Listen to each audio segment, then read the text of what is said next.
आप देख रहे हैं यूट्यूब चैनल और मैं रफाकत शाह आपसे मुखातिब हूं। वजीर आजम पाकिस्तान मोहतरम, इस वक्त हमारी जितनी भी आवाम है 22 करोड़, सब के लबों पे एक ही लफ्ज जेर गर्दश है, वजीर आजम पाकिस्तान।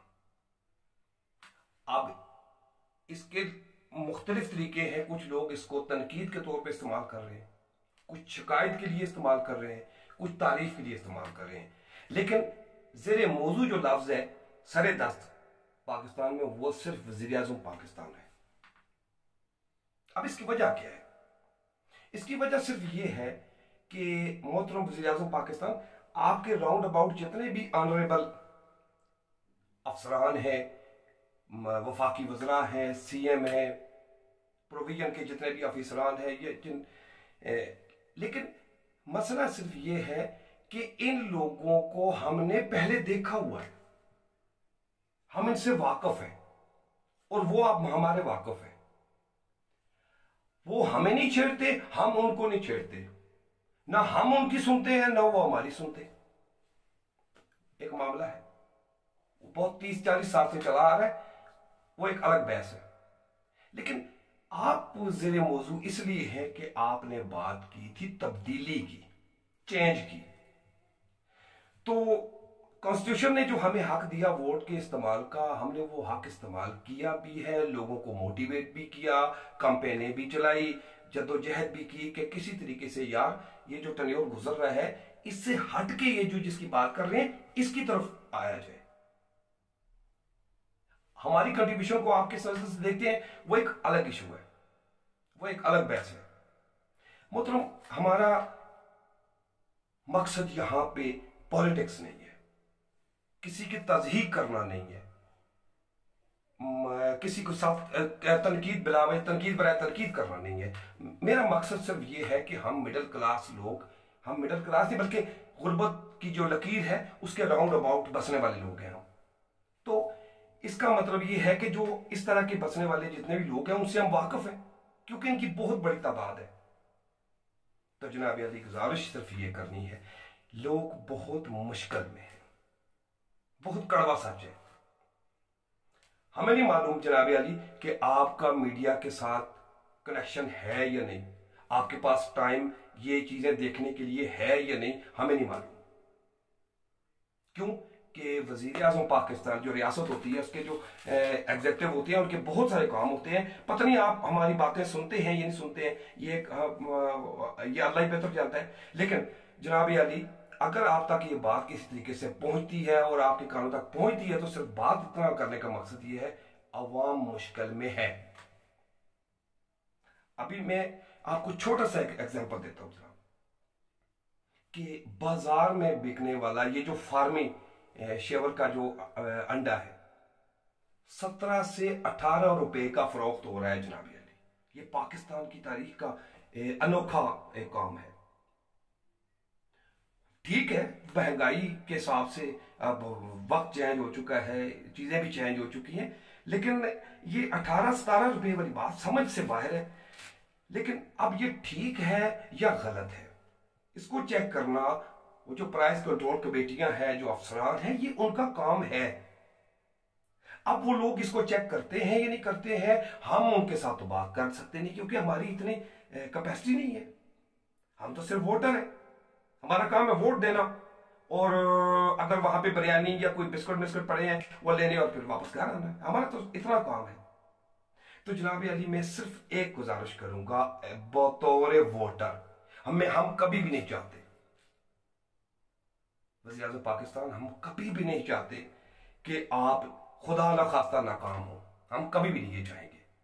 तो जनाब अली, अब एक जिम्मेदार शहरी की हैसियत से हमें इन चीजों की तरफ पॉइंट आउट करना पड़ेगा, हमें रियासत की आंख बनना पड़ेगा, हमें रियासत की जुबान बनना पड़ेगा।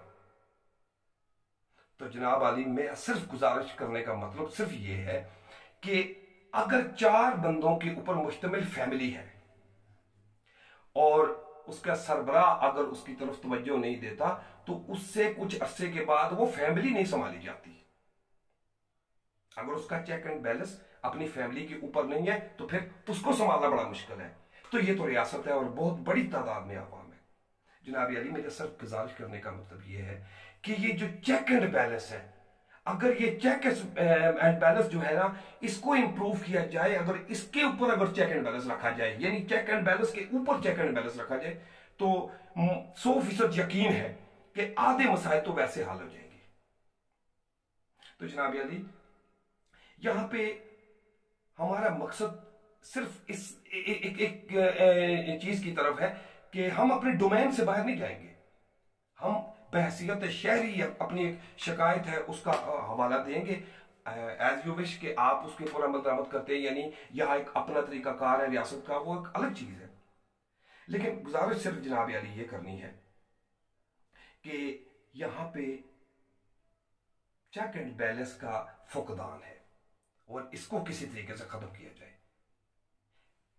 यहां हालात परसेप्शन ये चला हुआ है, जिस बंदे को जो दिल कर रहा है वो उतनी मिलावट कर रहा है। अब एग्जाम्पल आप देखें कि जैसे ये दूध जो 24 घंटे इस्तेमाल होने वाली चीज है, दूध बच्चों से लेकर बड़े तक ये सब लोग इस्तेमाल करते हैं। अब यहां पे देखें कि अगर हमारे फूड वाले उनको चेकिंग करते हैं, उसमें दूध 2 नंबर निकल आता है केमिकल वाला, तो वो उसको जाया कर देते हैं और व्हाट्सएप पे तस्वीरें चली जाती हैं, रिपोर्ट ओके है जी, ड्यूटी वंडरफुल, जबरदस्त। सर ये कोई हल है मसले का? इसके लिए कानून साजी क्यों नहीं होती? आप इसको मामूली, हम लोग इसको मामूली जुर्म समझते हैं। ये तो इज्तिमाई कत्ल है, ये तो कतरा कतरा करके लोगों को मारने वाली बात है।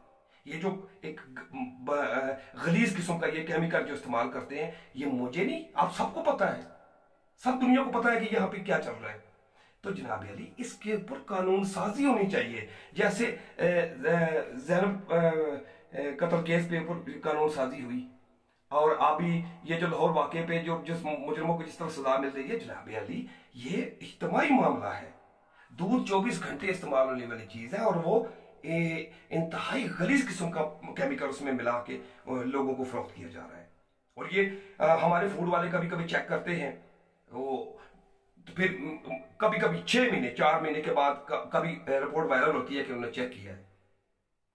तो मोहतरम, इस तरह ये नहीं होना चाहिए। इस तरह इसके ऊपर चेक एंड बैलेंस होना चाहिए। कम से कम ये छोटी छोटी चीजों के ऊपर अगर चेक एंड बैलेंस हो तो मामला तो बहुत सारे आसानी से हल हो सकते हैं।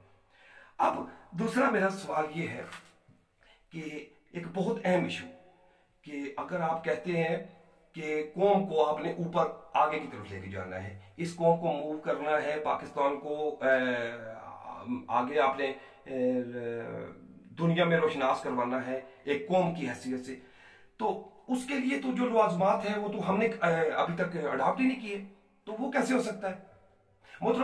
मतलब ये है कि हमने जाना, हमने कराची है और हमारी गाड़ी का रुख है कश्मीर की तरफ, तो कराची कैसे पहुंचेगी गाड़ी का मुंह तो कश्मीर की तरफ है, तो कराची तो नहीं पहुंच सकती। तो कहने का मतलब ये है कि हमारा फोकस है इस वक्त कंक्रीट के ऊपर, रेत, क्रश, बजरी, सरिया, सीमेंट जगह जगह पे बिखरा हुआ है, इसके ऊपर बड़ा फोकस है, हमें इससे बड़ी मोहब्बत है। ये पिछली हुकूमतों को भी मोहब्बत थी, अब भी वही चीज चल रही है। मोहतरम, मेरा कहने का मतलब ये है कि कौमें बनती हैं शऊर से, अवेयरनेस से और तालीम से। तो तालीम की यहां पे क्या सूरत हाल है? क्या मैं वो भी बताना पड़ेगा? वो तो सब दुनिया को पता है। तालीम का यहां पे निजाम बहुत बड़ा सवालिया निशान है, और ये चूंकि ये इसलिए जरूरी है, गो के डायरेक्टली अगर आप कहें तो रियासत को इससे कोई फायदा नहीं है, लेकिन किसी बंदे का बाशऊर होना ही रियासत के लिए बहुत बड़ी कामयाबी है, रियासती माशरी सिस्टम के लिए, इस कम्युनिटी के लिए बहुत जरूरी है कि बंदा अगर अवेयर होगा तो वो किस तरीके से सर्वाइव करेगा और एक अनपढ़ आदमी किसी और तरीके से सर्वाइव करेगा। तो कहने का मतलब ये है, हमारा तो तालीम तो फोकस है ही नहीं। मैं आपको साबित करके देता हूं कि हमारा तालीम फोकस ही नहीं है जनाब अली। अब मैं प्रोविजन के मैंने जनाब से गुजारिश की है कि मेरा मकसद तनकीद बराए तनकीद नहीं है। वरना हमारे पास ऐसे बहुत सारे चीजें एविडेंस मौजूद है कि वहां गुंजान इलाकों में स्कूल पड़े हुए हैं जहां पे 10-10 बजे भी पहुंचते हैं टीचर। तो जनाब अली, हमारी ये इंडस्ट्री जो है, ये एजुकेशन, हमने इसको पसे पुश डाला हुआ है। अब देख लें, हमने तालीम को इतना मुश्किल किया हुआ है कि ये सिर्फ गरीब आदमी के पास की बात नहीं है ये, ठीक है। और चूंकि 60% आबादी, अगर आप माने या ना माने, 50 से 60% आबादी ऐसी है जो गुर्बत की लकीर के राउंड अबाउट है। अब उन लोगों के पास इतना पैसा नहीं है अपने 2 वक्त की रोटी के लिए। हमने अगर सब्सिडियां आपने देनी है तो तालीम पे दें। हमारा फोकस तालीम होना चाहिए। क्यों कि ये जाहिल और गंवार जो मुआशरा हम जनरेट कर रहे हैं मोहतरम, एक दिन ऐसा आएगा, फिर हम अगर हम जाहिलियत को जनरेट कर रहे हैं, सरकशी को जनरेट कर रहे हैं, तो फिर दुश्मन के साथ हमारा तो मकसद ही कोई नहीं है। दुश्मन तो यही चाहता है, दुश्मन तो यही चाहेगा कि यहां जाहिल पैदा हो, यहां गंवार लोग पैदा हो, सरकशी होगी, खाना जंगी होगी। क्यों कि जब सोचने समझने की सलाहियत नहीं है तो फिर उनके लिए मुल्क क्या हैसियत रखता है, या इलाका क्या हैसियत रखता है, अपना मोहल्ला क्या हैसियत रखता है, गांव क्या हैसियत रखता है। तो जनाब अली, कहने का मकसद ही सिर्फ ये है कि फाइलों से हटके, किताबों से हटके कोई खातर खा, मैं फिर गुजारिश कर रहा हूं कि मेरा मकसद तनकीद बराए तनकीद नहीं है, सिर्फ गुजारा ये करना है कि हमारा तालीम की तरफ फोकस होना चाहिए। इजाजत दीजिए। अल्लाह के बाद पाकिस्तान जिंदाबाद।